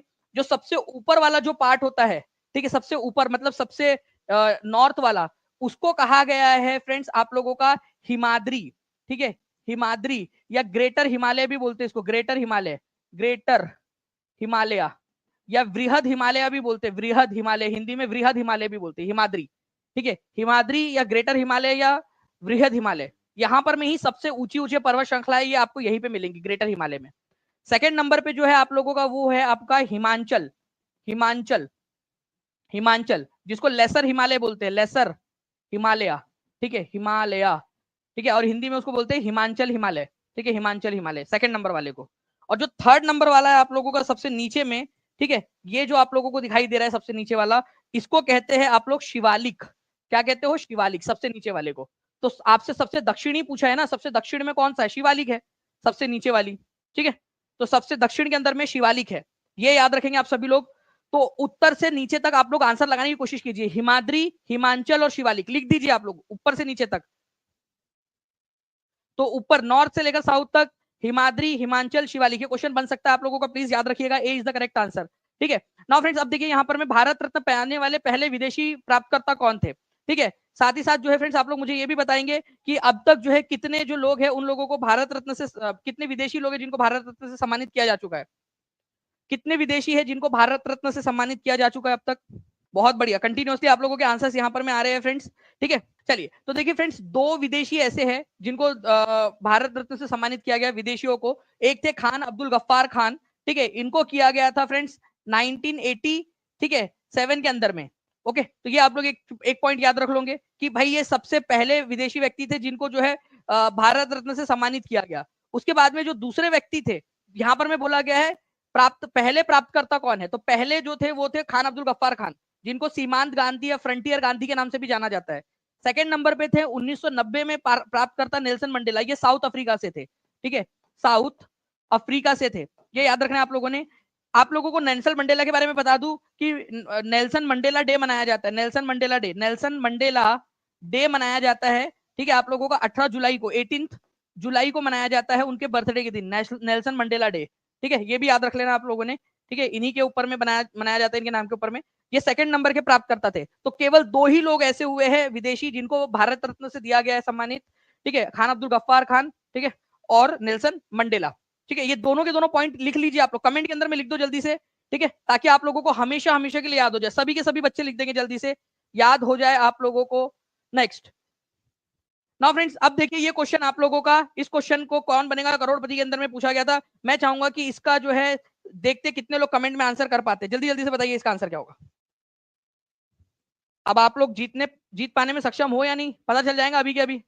सभी लोग जल्दी से बताइए, और कितने लोग हैं जिन लोगों को पसंद आ रही है ये सीरीज। और ऐसे ही फ्रेंड्स, अगर आप लोग चाहते हो कि आप लोगों के लिए कंटिन्यू किया जाए ये सारी की सारी सीरीज को, तो सेशन को लाइक जरूर कर देंगे, चैनल को सब्सक्राइब कर दीजिए, और जहां जहां भी आप लोग शेयर कर सकते हो सेशन को, वहां वहां पर में शेयर जरूर कर दीजिए आप सभी के सभी लोग। ठीक है, चलिए, तो आपके प्यारे, ठीक है, दुलारे कुलदीप सर जो है वो भी हमारे साथ में यहाँ पर में जुड़ चुके हैं, मैं उनको भी जोड़ रहा हूँ। आप लोग आंसर कमेंट के अंदर में करते रहिएगा फ्रेंड्स। ठीक है, तो Kuldeep sir, over to you, and please continue, ताकि हम बच्चों के जो है फ्रेंड्स मैक्सिमम सिलेक्शन हम लोग यहाँ पर में बच्चों के करवा पाए। Over to you Kuldeep sir, thank you. Answer कर देंगे। देखो कहाँ पे पूछा गया है। यूपीएससी 2014 में पूछा गया है, एसएससी 2017 में पूछा गया है, एनडीए और एनए 2019 में पूछा गया है। और क्वेश्चन पूछेंगे कि which of the following pair above are correctly match, माने कि यहाँ पे पूछा गया है कि कौन से विटामिन की जोड़ी एग्जैक्टली करेक्ट बताई गई है। जिसको भारत में होने वाली सभी एग्जामिनेशन को फोड़ना है, एक बार हाथ भी ऊपर कर देंगे। आपका जज्बा भी देखना चाहता हूं कि आप में अंदर कितनी आग है, आपके अंदर कितनी आग है, क्योंकि आग जब तक नहीं है तब तक तपन नहीं बनती है, और जब तक तपन नहीं होती है ना तब तक मेहनत नहीं निकलती है, और जब तक मेहनत नहीं करोगे तब तक पसीना नहीं आएगा, और जब तक पसीना नहीं आएगा तब तक आपका माथा सूरज की तरह नहीं चमकने वाला। जब तक सूरज की तरह नहीं चमकोगे तो पड़ोसी को कैसे पता चलेगा कि भाई साहब आपका समय आ चुका है ना। तो चलिए बताइए, इसका आंसर करेंगे। सभी लोग बोल रहे हैं, देखिए विटामिन सी, स्कर्वी अभी हमने देखा, स्कर्वी नाम का डिसीज होता है। विटामिन डी की कमी होगी तो रिकेट्स नाम का डिसीज होता है। अब मुझे बताइए, विटामिन ई की अगर कमी हो गई तो क्या नाइट ब्लाइंडनेस होता है? जी बिल्कुल, नाइट ब्लाइंडनेस नहीं होता है। ठीक है, ये आपको याद रखना है। नाइट ब्लाइंडनेस जिसे हम रतौंधी बोलते हैं, ये कौन से विटामिन की कमी की वजह से होती है? तो विटामिन ए की कमी की वजह से होती है, ये हमने पढ़ा है। और विटामिन बी1 जिसे हम थायमिन बोले हैं, इसके कमी से बेरी बेरी, माने कि ऑप्शन नंबर 1 सही, 2 सही और 4 सही, माने कि ऑप्शन नंबर 1 जो है, ए जो है आपका सही उत्तर रहेगा। क्लियर है? क्लियर है जी। चलिए बहुत बढ़िया, आगे बढ़ते हैं। चलिए इस क्वेश्चन का आंसर कर देंगे। एसएससी एमटीएस 2009 में पूछा गया क्वेश्चन है, good source of vitamin C. Vitamin C का नाम अभी अभी मैंने आपको बताया है। तो विटामिन सी को बोला जाता है एस्कॉर्बिक एसिड, और एस्कॉर्बिक एसिड का सबसे अच्छा स्रोत जो अभी आपके गांव में, आपके कस्बों में और मार्केट में जाओगे तो भाई साहब गोल गोल हरा हरा होता है, उसका नाम क्या जी? आंवला। क्या होता है? आंवला। और एक बात आपको बता दूं, विटामिन सी वो विटामिन होता है, वो विटामिन होता है जो उष्मा से खत्म हो जाए, उष्मा से खत्म हो जाए, उसका निस्त नाबूद हो जाता है। क्योंकि अगर जो विटामिन सी खाने वाली चीजें होती है उनको अक्सर कच्चा खाया जाता है ताकि पूरा का पूरा विटामिन सी हमें मिले, पर उसे गर्म करके उसे बॉईल करके खा रहे हो तो समझ लेना बस आप कचरा खा रहे हो। क्या खा रहे हो? कचरा खा रहे हो, आपको साथ साथ में रखना है। और उसी तरह से मुझे बता देंगे कि नींबू और संतरे में कौन सा एसिड पाया जाता है। नींबू और संतरे में कौन सा एसिड पाया जाता है, सभी लोग इसमें भी आंसर कर देंगे। चलिए बताइए। और अब बताओ, एक बात बताता हूं, ये मिर्ची जो है ना, किन किन लोगों को मिर्ची भाई साहब पसंद है? चलिए, आंवला कच्चा खाओ जी, बिल्कुल आंवला कच्चा खाना चाहिए, बिल्कुल सही बात बोली आपने। तो नींबू और संतरे में कौन सा एसिड होता है जी? ये होता है आपका साइट्रिक एसिड। कौन सा होता है? Citric acid. देखिए, नींबू, संतरा, आंवला, मिर्ची, तीनों में भी विटामिन सी पाया जाता है, पर यहाँ पे बोला गया गुड सोर्स मान के आपका आंवला रहेगा। मिर्ची किसका स्रोत अच्छा होता है? ये विटामिन ए का अच्छा स्रोत होता है। अगर मिर्ची खाओगे तो आप आंखें तेज रहेगी, इसकी तरह उल्लू की तरह आंखें रहेगी, नहीं तो भाई साहब गए काम से। ठीक है, तो ये भी आपको याद रखना है। और एक बात बताता हूँ मिर्ची के बारे में, एक इंटरेस्टिंग बात जो आपको बताना चाहूंगा। ये देखिए मिर्ची, लाल कलर की मिर्ची, और मिर्ची में भाई साहब बहुत सारे विटामिन होते हैं, और उसमें सबसे ज्यादा पाया जाने वाला विटामिन जो होता है विटामिन ए है। कौन सा है? विटामिन ए पाया जाता है। और एक बात आपको पूछना चाहूंगा, मिर्ची खाने के बाद तीखा क्यों लगता है? चलिए, मिर्ची खाने के बाद तीखा क्यों लगता है? बहुत बढ़िया, किसी ने आंसर दिया अभी अभी, जस्ट ऊपर चला गया। बहुत बढ़िया, सावित्री जी, निशा जी ने आंसर दिया है। मिर्ची खाने के बाद उसमें एक केमिकल होता है जिसका नाम है कैप्सिसिन। क्या नाम है? कैप्सिसिन। और एक कैप्सिसिन खाने के बाद जो है आपके ब्रेन को एक सेंसेशन जाता है कि भाई साहब बहुत ज्यादा गर्मी बढ़ गई है, बहुत ज्यादा कहीं पे आग लग गई है, और जैसे सेंसेशन मिलते हैं उसी तरह से ब्रेन बोलता है कि पानी पियो।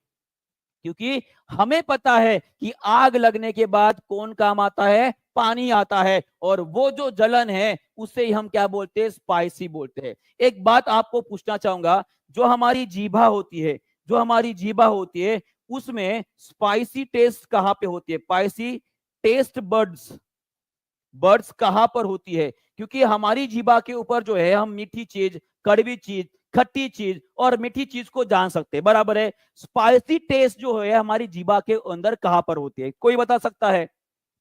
बहुत बढ़िया जी, देखो यहां भी आंसर आ रहे हैं। हमारे जीभा के अंदर स्पाइसी टेस्ट जानने के लिए, टेस्ट जानने के लिए कोई भी बर्ड्स नहीं होते हैं। कोई भी बर्ड्स नहीं होते हैं, ये आपको याद रखना है। कोई भी बर्ड्स नहीं होते हैं, ये आपको याद रखना है। ठीक है, तो यहाँ पे बहुत सारे लोगों का मोए मोए हो गया है कि आपको लगता है कि तीखा जीवा से नहीं भाई साहब, ब्रेन बताता है। कौन बताता है? ब्रेन बताता है। ठीक है, चलिए कोई बात नहीं। नेक्स्ट क्वेश्चन यूपीपीएससी 2016 में पूछा गया क्वेश्चन है। चलिए इसका भी आंसर कर देंगे। इसका आंसर क्या रहने वाला है? पूछा गया है कि निम्नलिखित में से कौन सा युग्म गलत मेल किया गया है, माने कि कौन सी पेयर जो है इनकरेक्टली मैच करी गई है। यहाँ पे थायमिन और उससे होने वाले रोग। देखो, मैं आपको मजाक लग रहा है कि इतने दिन से बता रहा हूं कि वो टेबल के ऊपर ही क्वेश्चन पूछा जाता है। अब यहां पर देखो, आया कि नहीं ध्यान में? आया कि नहीं ध्यान में? हर एग्जामिनेशन में अगर विटामिन में क्वेश्चन पूछा गया है तो उसी टेबल पे पूछा गया है मैक्सिमम तौर पे। चलिए इसका आंसर कर देंगे। और इसका आंसर जिसने दिया ना, समझ लेना वो बहुत बड़ा ही शातिर समझूंगा। क्योंकि देखो यहां पे बोला गया गलत मेल। एक बात मुझे बताइए, थायमिन, B1 बेरी नाम का डिसीज होता है, ये सही है। अगर मैं एस्कॉर्बिक एसिड माने कि विटामिन सी की बात कर रहा हूं तो इसके कमी से स्कर्वी नाम का डिसीज होता है, ये भी सही है।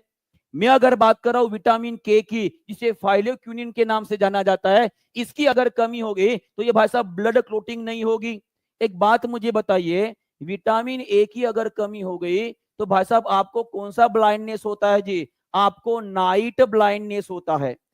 कौन सा ब्लाइंडनेस होता है? नाइट ब्लाइंडनेस होता है। और यहां पर क्या लिखा है भाई साहब? यहां पर क्या लिखा है जी? यहां पर लिखा है कलर ब्लाइंडनेस। अब मुझे बताइए, कलर ब्लाइंडनेस होता है? नहीं होता है। तो आपका आंसर क्या रहेगा? विटामिन सी की जोड़ी कलर ब्लाइंडनेस का गलत बताई गई है। उसी तरह से कलर ब्लाइंडनेस की अगर मैं बात कर रहा हूं तो कलर ब्लाइंडनेस एक प्रकार का जेनेटिक डिसीज होता है। एक प्रकार का जेनेटिक डिसीज होता है। अगर आपके खानदान में किसी को अगर कलर ब्लाइंडनेस है तो आने वाली जो आपकी संतति रहेगी, जो आपका आने वाला वंश रहेगा, उसमें किसी ना किसी को कलर ब्लाइंडनेस होने के चांसेस रहेंगे। क्लियर है? अगर मैं आंखों की बात करूंगा, एक बात मुझे बताइए, हमारे रेटिना के अंदर कौन सी कोशिकाएं होती है जो भाई साहब जिसके कमी के वजह से, माने कि देखिए मैं अगर बात करूंगा रेटिना की, सभी लोग मुझे बताएंगे रेटिना का काम कौन सा होता है जी। रेटिना का काम कौन सा होता है, इसके ऊपर हमारा प्रतिबिंब बनता है। क्या बनता है? प्रतिबिंब बनता है। एक बात मुझे बताइए, ये प्रतिबिंब जो बन रहा है वो कैसे बनता है? सीधा बनता है कि उल्टा बनता है? ये बनता है भाई साहब उल्टी इमेज बनता है। क्यों बनता है जी? क्योंकि यहाँ पे हमने कौन सा लेंस का इस्तेमाल किया है? ये जो हमारा लेंस है ये हमारा कॉन्वेक्स लेंस है। कौन सा लेंस है? कॉन्वेक्स लेंस है, जिसे हम बोलेंगे हम उत्तल लेंस है। और उत्तल लेंस में बनने वाला जो प्रतिबिंब रहेगा कैसे रहेगा? उल्टा रहेगा। मैं अगर बात करूंगा कि रेटिना के ऊपर कौन सी कोशिकाएं होती है, कौन सी सेल्स होती है जो आपको नाइट ब्लाइंडनेस और कलर ब्लाइंडनेस के लिए रिस्पॉन्सिबल होती है, मैं अगर बात करूंगा दो कोशिकाएं होती है। एक होती है रॉड सेल्स जिसे हम शंकु कोशिकाएं बोलते हैं, बेलन, ठीक है, बेलन आकृति जो है वो कोशिकाएं बोलते हैं। एक होता है आपका कोन सेल, मान की शंकु कोशिका है। एक बात मुझे बताइए, ये रॉड सेल्स जो होती है ये आपको अंधेरे में देखने को मदद करेंगे, अंधेरे में देखने को मदद करती है। और ये कोन सेल जो होती है ये आपको दुनिया जो है वो कलरफुल दिखाती है। क्या दिखाती है? कलरफुल, माने कि जो गोरा है, काला है, नीला है, पीला है, हरा है। ओ भाई साहब आपने काला पैंट पहना है, ओ दीदी आपका, चलो ठीक है। हाँ, तो कलर देखने में कौन मदद करता है? शंकु कोशिकाएं मदद करते हैं। कौन मदद करता है? शंकु कोशिकाएं मदद करते हैं। ठीक है, ये आपको याद रखना है। अगर आपके शरीर में विटामिन ए की कमी हो गई, विटामिन ए की कमी हो गई तो रॉड सेल काम करना बंद हो जाता है, क्योंकि रॉड सेल में एक पिगमेंट बनता है, एक केमिकल बनता है जिसका नाम है रोडोप्सिन। सभी लोग कमेंट बॉक्स में लिखेंगे रोडोप्सिन। रोडोप्सिन नाम का एक केमिकल, एक पिगमेंट बनता है और वो हमें अंधेरे में, मान कि जब प्रकाश की मात्रा कम हो जाए उस टाइम पे देखने में मदद करती है। बराबर है? समझ में आ गया है जी? चलिए ये आपको समझ में आ गया है। चलिए आगे बढ़ते हैं। नेक्स्ट क्वेश्चन एसएससी सीजीएल 2017 में पूछा गया। चलिए सभी लोग आंसर करेंगे। चलिए सभी लोग इसका भी आंसर कर देंगे, है ना? ऐसे तो बोलते हो दुनिया कलरफुल है तो शुक्रिया अदा मनाओ अपने माँ बाप का, ठीक है? उसको उनको कलर ब्लाइंडनेस से तो अच्छा है। दुनिया में कुछ ऐसे भी लोग होते हैं जो कलर नहीं देख पाते हैं। जस्ट इमेजिन कीजिए उनकी दुनिया कैसे काली पीली नजर आती होगी, है ना? चलिए कोई नहीं, इसका आंसर कर दीजिए सभी लोग। Vitamin is obtain from the sunray, sunray से पाने वाला आपका विटामिन डी। देखिए हमारे शरीर में सबसे पहले बनता है विटामिन D3, इसे इनएक्टिव फॉर्म बोला जाता है, इनएक्टिव फॉर्म होता है। पर इसे जो है बाद में लीवर और हमारी किडनी जो होती है इसे कन्वर्ट करती है दूसरे फॉर्म में, उसे बोला जाता है विटामिन D2। क्या बोला जाता है? Vitamin D2। और ये विटामिन D2 जो होता है ये एक्टिव फॉर्म है। ये क्या है हमारे विटामिन डी का? ये एक्टिव फॉर्म है। और इसी के मदद से जो है हमारे शरीर में कैल्शियम का एब्जॉर्प्शन किया जाता है, कैल्शियम का शोषण किया जाता है, अवशोषण किया जाता है, उसे उपयोग में लाया जाता है। ये भी आपको याद रखना पड़ेगा। और कोई मुझे बता सकता है कि विटामिन डी का केमिकल नेम क्या है? विटामिन डी का केमिकल नेम क्या है? चलिए सभी लोग इसका आंसर करेंगे जी, इसका आंसर करेंगे सभी लोग। विटामिन डी का केमिकल नेम क्या है? कैल्सीफेरॉल, याद रखिएगा, या इसे हम ऑर्गो कैल्सीफेरॉल भी बोला जाता है। देखिए ये भी आपको याद जी, राइबोफ्लेविन नहीं होता है, कैल्सीफेरॉल होता है। क्लियर है? चलिए आगे बढ़ते हैं। उसके बाद vitamin A, vitamin C, vitamin K, सभी कुछ हो गया। चलिए आगे बढ़ते हैं। Next question CDS 2017, SSC MTS 2017 में पूछा गया क्वेश्चन है, मसूड़ों से खून आना, दांतों का गिरना, हड्डियों का कमजोर होना और घाव ना भरना, इसमें देरी होना, ये निम्नलिखित में से किस विटामिन के कमी के कारण होती है? चलिए मैंने वो टेबल इतनी बार आपको बताया है कि उसे अच्छे करके रखना, क्योंकि मैंने पढ़ा है पूरा, जो क्या बोले एनालिसिस दिमाग में उतरा है। मुझे पता है उस टेबल के ऊपर क्वेश्चन पूछा जाता है। चलिए बताइए सभी लोग इसका आंसर करेंगे जल्दी से। तो इसका आंसर क्या रहेगा?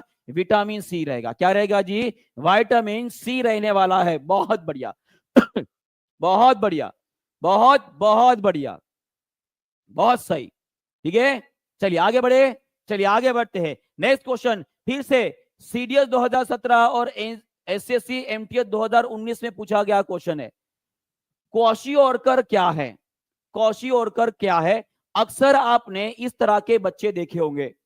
जनरली इस तरह के जो बच्चे हैं, ये जो बहुत गरीब देश है, जहां पे न्यूट्रिशन की बहुत ज्यादा कमी है, वहां पर नजर आएंगे। उनके पेट जो है ऐसे बड़े बड़े नजर आते हैं और हाथ पैर जो है एकदम पतले पतले, एकदम लकड़ी के जैसे एकदम पतले होते हैं। इस डिसीज को बोला जाता है क्वाशियोरकर। क्या बोला जाता है? क्वाशियोरकर। ये किसकी वजह से होता है? अगर आपके शरीर में प्रोटीन की कमी हो गई, और प्रोटीन की कमी होने की वजह से आपके शरीर को इम्यून सिस्टम कम हो जाती है, आपकी मांसपेशियां जो है एकदम पतली हो जाएंगी, कमजोर हो जाएगी, और उसी डिसीज को क्या बोला जाता है? क्वाशियोरकर बोला जाता है। और यह भी आपको याद रखना है कि क्वाशियोरकर सबसे ज्यादा किस देश में पाया जाता है? तो यह आपके अफ्रीकन कंट्रीज में पाया जाता है, क्योंकि वहां पे जो देश है वो इतने इतने गरीब है कि भाई साहब उनको एक टाइम का खाना भी नसीब नहीं होता है। और इसीलिए WHO और जो आपके फूड ऑर्गेनाइजेशन है, उनको अक्सर बड़े बड़े देशों से जो है उनको डोनेट किया जाता है, ताकि वो और पले बड़े और अच्छे से विकसित हो। बराबर है? ये आपको ध्यान में रखना है। तो इसका आंसर क्या आएगा जी? चलिए सभी लोग इस क्वेश्चन का आंसर कर देंगे। चलिए, sufficient carbohydrate but less fat, sufficient carbohydrate and fat but deficiency in protein in diet, sufficient vitamin but deficient in fat। तो सीधी सी बात है, प्रोटीन की कमी ये हमारा मुख्य मुद्दा रहेगा। तो आपका आंसर रहेगा ऑप्शन नंबर बी। क्या रहेगा जी? Option number B. सभी को यही समझ में आ गया है? चलिए, बहुत गजब का आंसर कर रहे हो। और उसी तरह से एक और डिसीज है जो प्रोटीन की कमी की वजह से, तो उनको भी आपको याद रखना है। एक है आपका मैरास्मस। सभी लोग कमेंट बॉक्स में लिखेंगे, अगर आपके शरीर में प्रोटीन की कमी हो गई, प्रोटीन की कमी हो गई, और डाइट में अगर कार्बोहाइड्रेट की कमी हो गई, माने कि एनर्जी जो होती है उसकी अगर कमी हो गई, तो आपका शरीर कुछ इस तरह से हो जाता है, एकदम सूखी हुई लकड़ी की तरह, सूखी हुई पेड़ की तरह शरीर पूरा सूख जाता है। पूरी हड्डियां जो होती है वो दिखाई देती है, और शरीर में जान ना के बराबर बचती है। उस डिसीज को क्या बोला जाता है? मैरास्मस। ये प्रोटीन की कमी और कैलोरीज जो होती है, कैलोरीज माने कार्बोहाइड्रेट, सिंपल सी बात है, उसकी कमी की वजह से होती है। और उसी तरह से तीसरा डिसीज है जिसे हम PEM के नाम से जानते हैं। PEM का मतलब क्या है? प्रोटीन एनर्जी माल न्यूट्रिशन। माने कि एक ऐसा डिसीज, ना ही आपको प्रोटीन मिल रहा है, ना ही आपको कार्बोहाइड्रेट मिल रहा है, ना ही आपको फैट मिल रहा है, माने कि आपको खाना ही नहीं मिल रहा है, बस 2-4 दिन के अंदर बस एक टाइम खाना मिल रहा है, तो समझ लेना आपका शरीर जो है प्रोटीन एनर्जी माल न्यूट्रिशन माने कि प्रोटीन ऊर्जा कुपोषण से आपकी ग्रसित हो जाएगी। और ये कॉम्बिनेशन होता है आपका मैरास्मस और क्वाशियोर का। क्लियर हो गया है? इतना क्लियर है? याद रखिएगा। चलिए, नेक्स्ट क्वेश्चन आप सभी के लिए बताएंगे, इसका आंसर क्या रहेगा? Who was the inventor of radio activity? चलिए बताते हैं, आंसर कर देंगे सभी लोग। रेडियो एक्टिविटी का किसने किया जी? ओनली स्टडी होता है, बात नहीं। बिल्कुल बिल्कुल सही बात। टीचिंग परीक्षा वो प्लेटफॉर्म है जहां पर पढ़ाई के साथ साथ मनोरंजन भी मिलता है, और मनोरंजन के साथ ही आपकी पढ़ाई होती है, क्योंकि पढ़ाई ये एक्चुअली टेंशन वाली बात नहीं, ये एंजॉयमेंट की बात है। किसकी बात है? एंजॉय, मजा आना चाहिए पढ़ने में भाई साहब। चलिए, रेडियो एक्टिविटी के बारे में बताएंगे सभी लोग। किसने बताया था? एकदम सही बात बोली आपने, ये बताया था सबसे पहले हेनरी बैक्वेरेल ने बताया था। किसने बताया था? हेनरी बैक्वेरियल। पर इस यहां पर कुछ लोगों ने मैडम क्यूरी बोल दिया। भाई साहब, मैडम क्यूरी नहीं थी, सबसे पहले थे हमें हेनरी बैक्वेरियल, जिन्होंने रेडियो एक्टिविटी के बारे में बताया था। थोड़ा सा जान लेते हैं। देखिए, हेनरी बैक्वेरियल वो वैज्ञानिक थे जिन्होंने 1896 में सबसे पहले बताया था कि कुछ ऐसे एलिमेंट्स होते हैं, कुछ ऐसे एलिमेंट्स होते हैं जिससे कुछ तत्व बाहर निकलते हैं, ठीक है, और उसी तत्व को बाहर निकलने को उन्होंने रेडियो एक्टिविटी ये नाम दिया था। क्या नाम दिया था? रेडियो एक्टिविटी, माने कि रेडियो धर्मिता ये नाम दिया था। और इसीलिए इसीलिए हेनरी बैक्वेरियल के नाम से ही रेडियो एक्टिविटी का यूनिट भी रख दिया, उसे गिना जाता है बैक्वेरियल में। किसमें गिना जाता है? बैक्वेरियल में। और उसी तरह से जिन लोगों ने मैडम क्यूरी का नाम लिया है, आपको बता दूं, मैडम क्यूरी उनके हस्बैंड पेरी क्यूरी जो है एक साथ काम कर रहे थे, उसके ऊपर पोलोनियम और रेडियम के ऊपर। ये पोलोनियम और रेडियम एक रेडियो एक्टिव एलिमेंट है, उन्होंने 1898 में खोज निकाला था, और उसीलिए उनको 1903 में नोबेल प्राइज भी मिला था फिजिक्स में। नोबेल प्राइज भी मिला था फिजिक्स में, ये भी आपको याद रखना है, ठीक है? तो याद रखेगा, कि मैडम क्यूरी और उनके हस्बैंड माने कि पेरी क्यूरी जो है उन्होंने कौन से एलिमेंट की खोज की, अगर ऐसा क्वेश्चन आता है, ठीक है, तो एक बात बताएंगे, उसका आंसर रहेगा, एक रहेगा पोलोनियम और एक होता है आपका रेडियम। रेडियम को किसने देखा है? रेडियम को किसी ने देखा है? रेडियम का बहुत कम मात्रा जो है आपने देखा होगा, बिल्कुल ठीक है। चलिए, क्लियर है? चलिए इस क्वेश्चन का आंसर कर देंगे, देखते हैं इसका क्वेश्चन का आंसर कौन कौन करता है। यहां पे आपको वैज्ञानिक दिया गया है और उन्होंने कौन सी खोज की उसके बारे में आपको जोड़ी लगाना है। चलिए देखते हैं कौन कौन इसका सही उत्तर कर सकता है फास्ट। चलिए जी बताइए, जे थॉमसन ने किसकी खोज की थी? इलेक्ट्रॉन की खोज की थी। अगर मैं अल्बर्ट आइंस्टाइन की बात कर रहा हूं तो अल्बर्ट आइंस्टाइन ने थ्योरी ऑफ रिलेटिविटी बताई थी। अगर मैं आइजैक न्यूटन की बात कर रहा हूं तो इन्होंने लॉज ऑफ मोशन बताए थे। और मैं अगर अलेक्जेंडर फ्लेमिंग की बात कर रहा हूं तो इन्होंने पेनिसिलिन के बारे में बताया था। तो आपकी जोड़ी क्या हो गई जी? आपकी जोड़ी होगी 2, उसके बाद 3, उसके बाद 1 और 4। 2 2 3 1 4, 2 3 1 4, option number 1 is correct. Option number 1 is correct. उसी तरह से आप सभी लोग मुझे कमेंट बॉक्स में ये भी बता दोगे कि देखते हैं प्रोटॉन की खोज किसने की,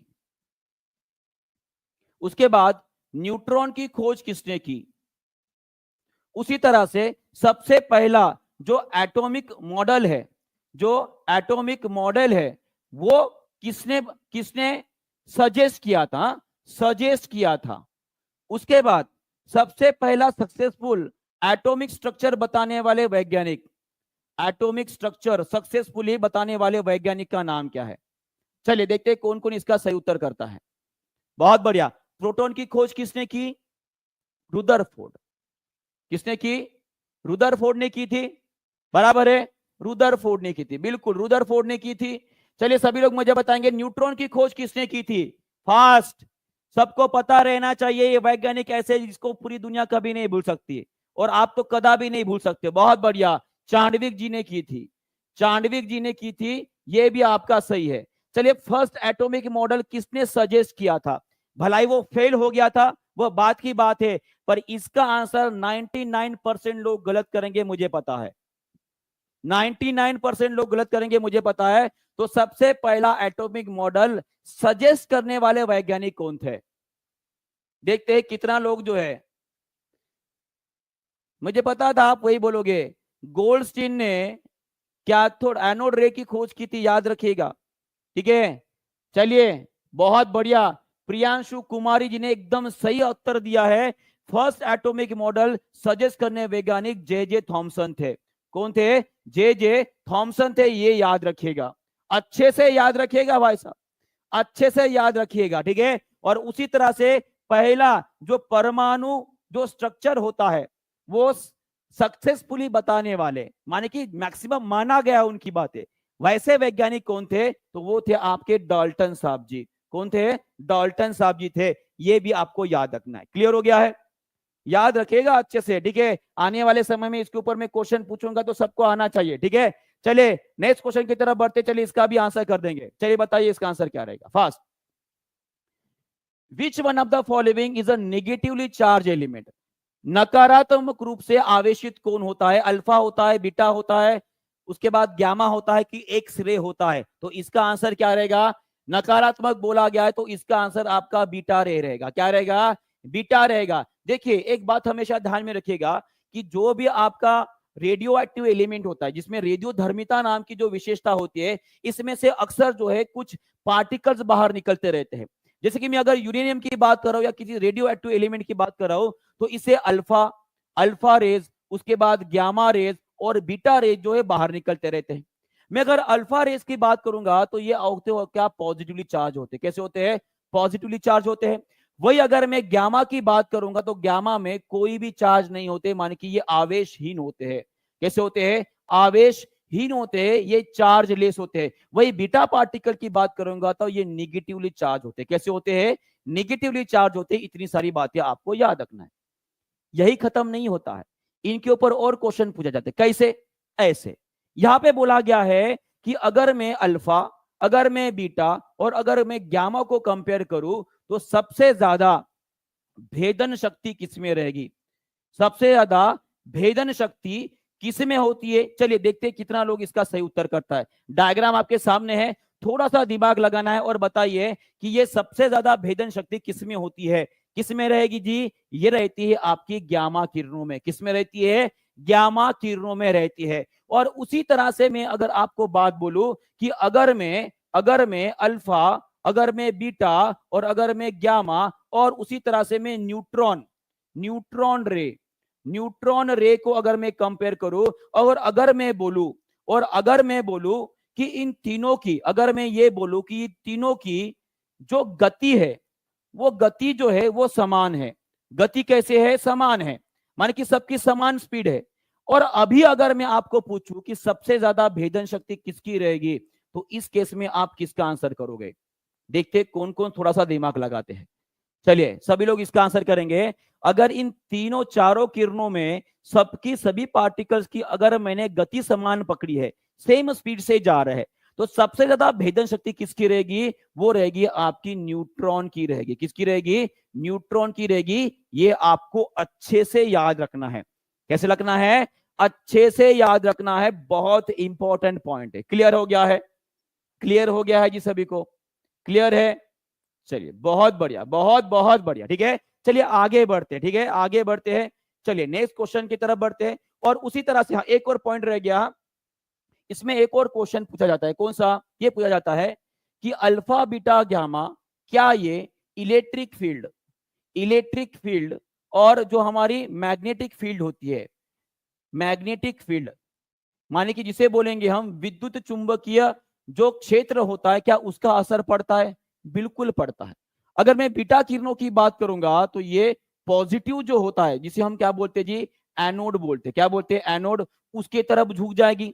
और ये अल्फा जो होती है ये नेगेटिवली चार्ज, मान कि जिसे हम कैथोड जो बोलते हैं उसकी तरफ झुक जाएगी। और हमारी गामा किरणें जो होती है वो सीधे निकल जाएगी। क्यों, क्योंकि गामा के ऊपर कोई भी आवेश नहीं होता है।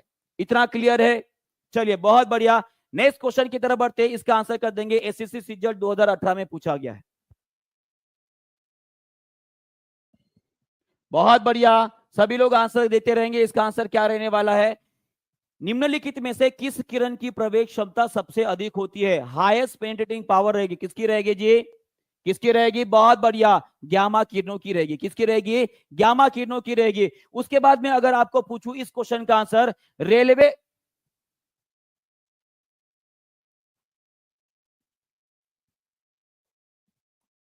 हाँ ठीक है, इसका आंसर कर देंगे, रेलवे आरआरबी एनटीपीसी 2019 में पूछा गया क्वेश्चन है। एसएससी नहीं छोड़ी मैंने, ना ही मैंने यूपीएससी छोड़ी है, ना ही मैंने नीट छोड़ी है, ना ही मैंने जेडबलई छोड़ी है, ना ही मैंने बीपीएससी छोड़ा है, ना ही मैंने यूपीडेट छोड़ा है, ना ही मैंने एक एक एग्जाम जो हमारे भारत में सबसे ज्यादा इंपॉर्टेंट है उन सभी के क्वेश्चन कराऊंगा आपको। पर इतना ध्यान में रखिएगा, हमारी मेहनत विफल नहीं होनी चाहिए। आपको भी उतनी ही मेहनत करनी पड़ेगी जितना हम मेहनत कर रहे हैं। ये क्वेश्चन निकालने को रात रात भर जगना पड़ता है, रात के 1 2 कभी कभी 3 भी बज जाते हैं। तो अगर आप वो मेहनत करने को तैयार हो हमारे साथ, तो जरूर आप सभी लोग एक बार लाइक शेयर और सब्सक्राइब कर लोगे। जितनी मेहनत से हम आप सभी के लिए क्वेश्चन निकाल कर रहे हैं, एक बात बताइए, किसी टॉपिक के ऊपर मान लीजिए आपके पास 100 पेपर है और उसके ऊपर एक टॉपिक से अगर क्वेश्चन ढूंढना है तो कितनी मेहनत लगती होगी। कभी आप करके देख लो, पूरी रात निकल जाती है, पूरी रात निकल जाती है। ठीक है, तो चलिए बताइए इसका आंसर सभी लोग। ठीक है, तो मेहनत करने को तैयार रहना, पीछे नहीं झुकना। क्लियर है, तो इसका आंसर क्या रहेगा, निम्नलिखित में से कौन सा विकिरण धनात्मक आवेशित होता है, तो उसका आंसर रहेगा आपका अल्फा रे। ठीक है, चलिए नेक्स्ट क्वेश्चन का आंसर करते हैं। सीडीएस 2015 में पूछा गया क्वेश्चन है, बीटा पार्टिकल्स आर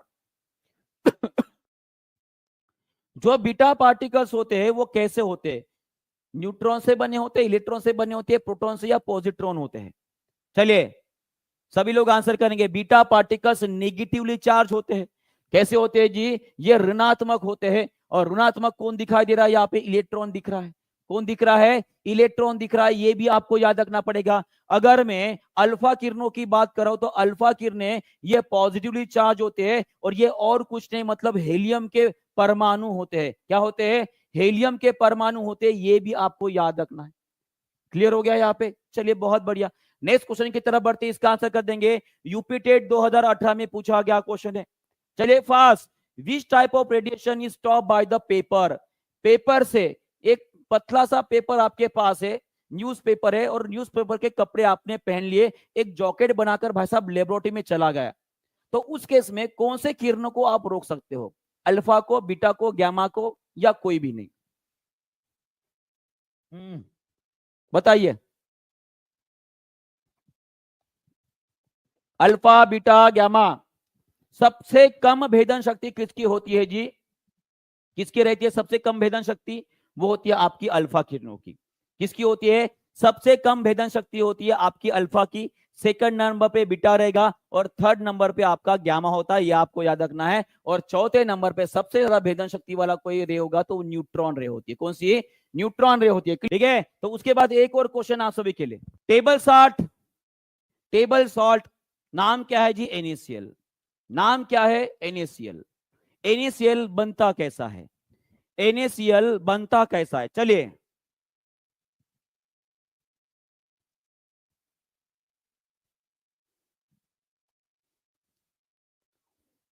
और जिसको भी बैच लेना है उन्होंने नीचे दिए जो नंबर है, जो नीचे नंबर चल रहा है उसके ऊपर कॉल कीजिएगा। आपको पूरी क्वेरीज, पूरा सिलेबस, उसके साथ पूरे बैच की इंफॉर्मेशन दी जाएगी। उसके बाद कंफर्मेशन के बाद आप बैच ले सकते हैं। ठीक है, बिल्कुल। चलिए बहुत बढ़िया, बहुत बढ़िया। वीक एसिड जी बिल्कुल भी नहीं। देखिए, टेबल सॉल्ट जो बनता है वो मजबूत अम्ल और मजबूत क्षार से बनता है। मजबूत अम्ल और मजबूत क्षार से बनता है। कोई बता सकता है वो मजबूत अम्ल कौन सा है और क्षार कौन सा है? चलिए देखते हैं कौन कौन इसका उत्तर करता है। चलिए देखा है, यहां पे हमने बोला स्ट्रॉन्ग एसिड है ना, स्ट्रॉन्ग एसिड। और सेकंड कौन सा है आपका? स्ट्रॉन्ग बेस है ना। इन स्ट्रॉन्ग बेस मान की मजबूत क्षार जो है, दोनों के कॉम्बिनेशन से आपका NaCl बनता है। तो वो कौन कौन रहेगा? मजबूत क्षार का नाम बताइए और साथ में उसका नाम बताइए। बहुत बढ़िया, बहुत बढ़िया, बहुत जबरदस्त आंसर किए। वो स्ट्रॉन्ग एसिड रहेगा आपका HCl और स्ट्रॉन्ग बेस रहेगा आपका NaOH। इन दोनों को भाई साहब मिला दो, आपको क्या बन जाएगा? H जो है भाई साहब OH के साथ कंबाइन हो जाएगा और Na और Cl जो कंबाइन हो जाए तो आपको क्या बन जाएगा? ये बन जाएगा आपका NaCl बन जाएगा। और क्या बन जाएगा? पानी बन जाएगा। और ये NaCl, इसका गुणधर्म कैसे रहेगा? इसका गुणधर्म कितना रहे, कैसे रहेगा? और इसका pH कितना रहेगा? चलिए देखते कौन कौन इसका उत्तर कर पाते हैं। मैं बस इक्के तुक्के क्वेश्चन नहीं पढ़ा रहा हूं, एक ही क्वेश्चन से कम 3 या 4 क्वेश्चन यहाँ पे पढ़ रहे हैं। माने कि मैंने एक दिन के अगर मान लीजिए 20 क्वेश्चन भी कर लिए तो डेली के आप कम से कम 50 क्वेश्चन पढ़ रहे हो, ये भी आपको याद रखना है। और पूरा 1 घंटा या 1.5 घंटा क्लास होता है तो समझ लेना उस दिन आपने कम से कम 100 क्वेश्चन को रिवाइज किया है। बराबर है? तो एक बात मुझे बताइए, यहाँ पे NaCl जो बना है उसका धर्म कैसे रहेगा? ये उदासीन रहेगा। कैसे रहेगा? उदासीन रहेगा। और इसका pH कितना रहेगा जी? बहुत बढ़िया, इसका pH रहेगा 7। क्या रहेगा? pH रहेगा 7। बहुत बढ़िया, बहुत जबरदस्त आंसर।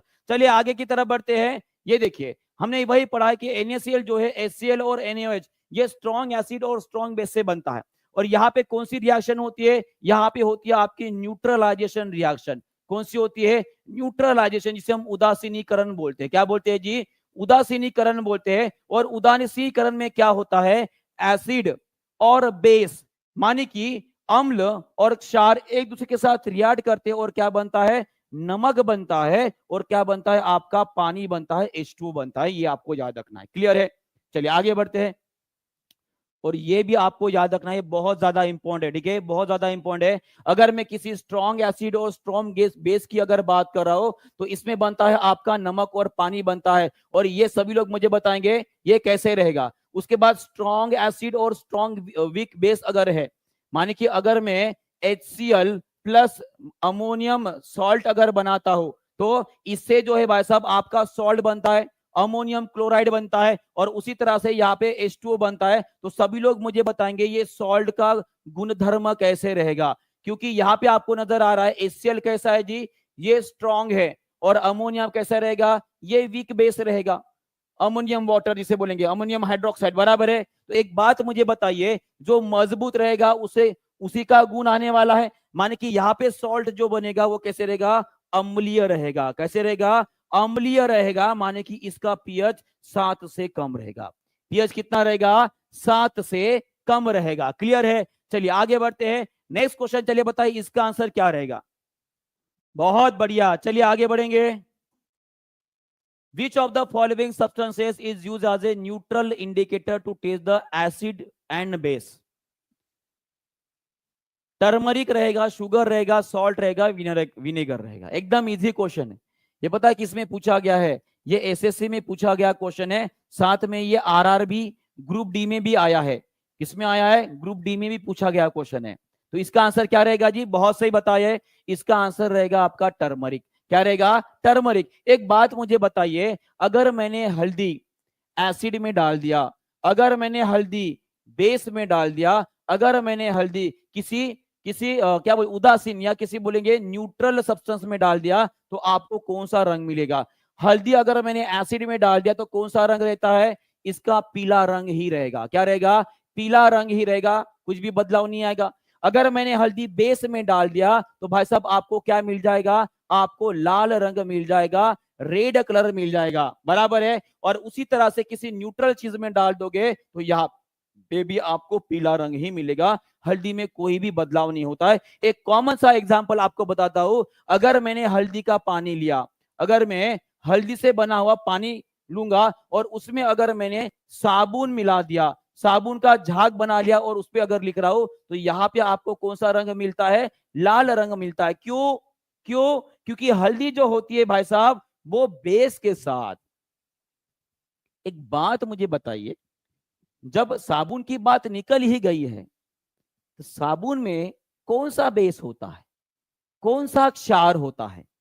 चलिए, साबुन का पीएच 7 से अधिक है, ये तो आप सभी लोग मानते हो। अगर साबुन का पीएच 7 से अधिक है तो इसमें पाए जाने वाला कौन सा क्षार है।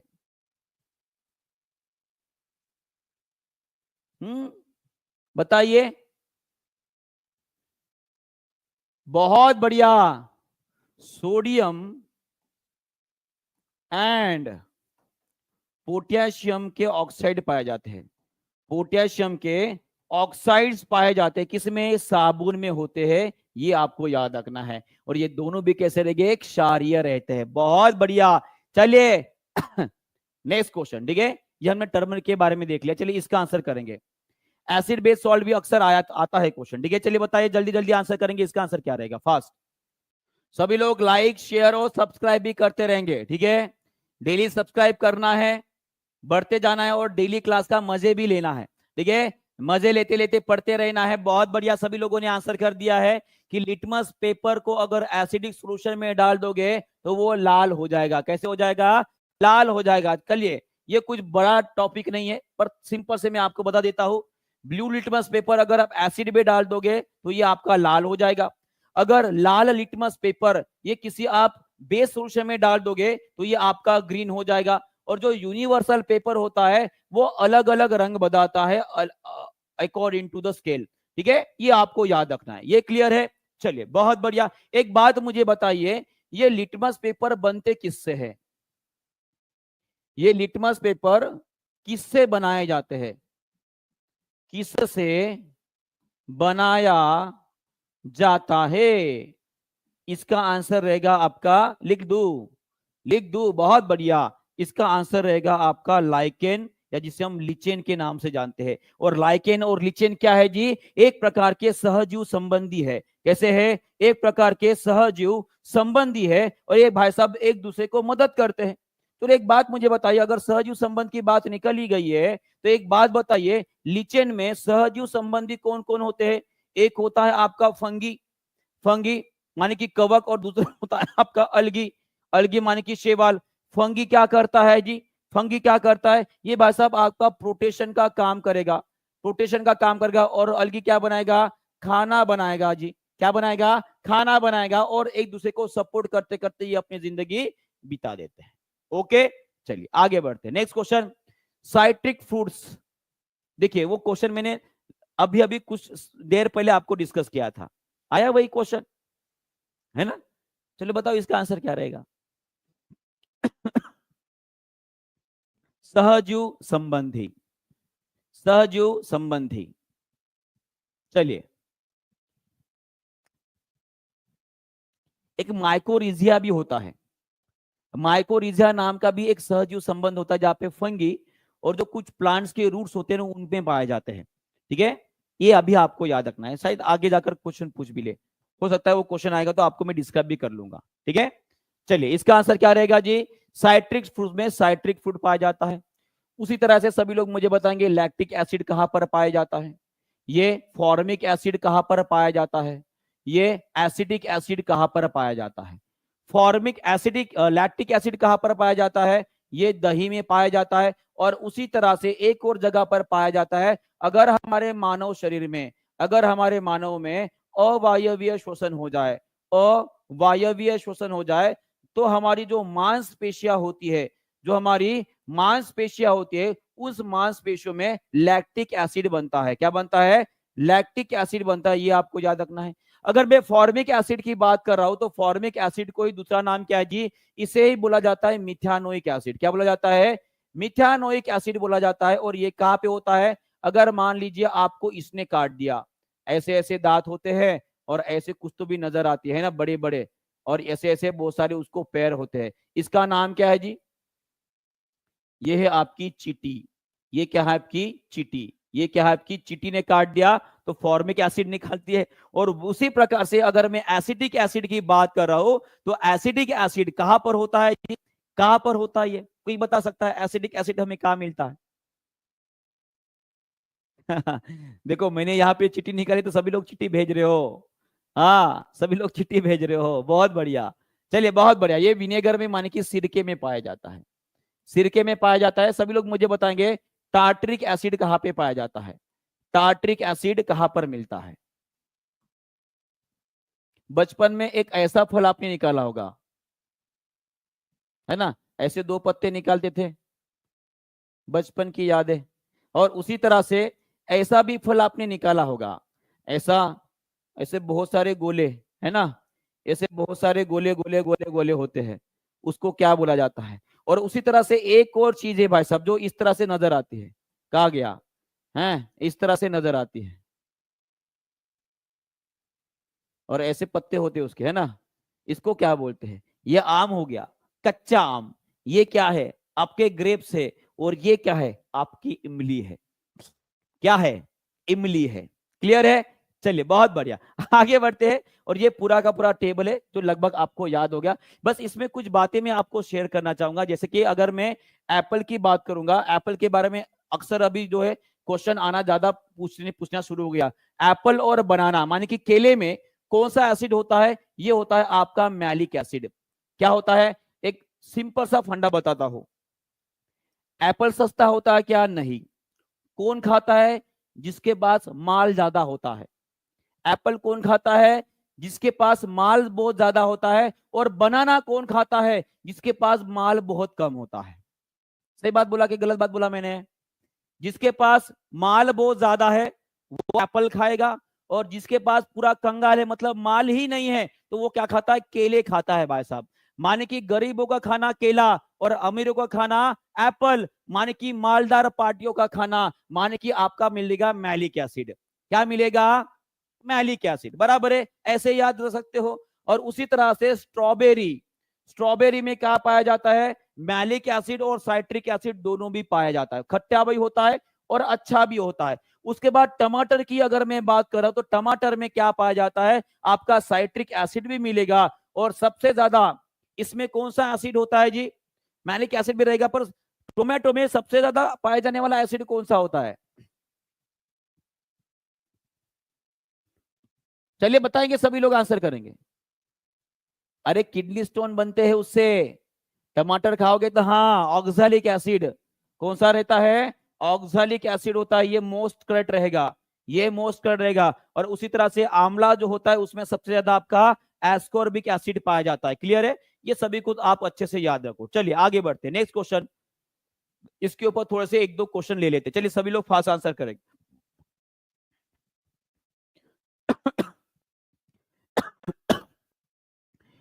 कौन से फ्रूट में एस्कॉर्बिक एसिड होता है, विटामिन सी होता है, आंवला होता है? फास्ट आंसर करना है सभी लोग, सर ठीक है। चलिए आगे बढ़ते हैं, next question. Which fruit is associated with the malic acid? ये फास्ट रिवीजन है हमारी, रिवीजन ले रहा हूं, सभी लोग जल्दी जल्दी आंसर करेंगे, बताएंगे इसका आंसर क्या रहेगा।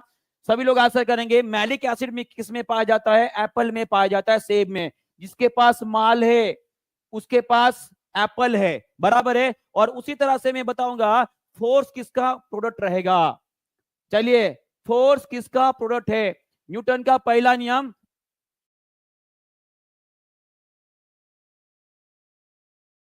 ऑफ बल किसका गुणनफल है जी? न्यूटन का दूसरा नियम। न्यूटन का दूसरा नियम क्या बोलता है? फोर्स जो होता है वो मास गुना में एक्सेलरेशन होता है, माने कि द्रव्यमान गुना में एक्सेलरेशन, माने कि त्वरण होता है। तो आपका आंसर क्या रहेगा? ऑप्शन नंबर बी रहेगा। क्या रहेगा?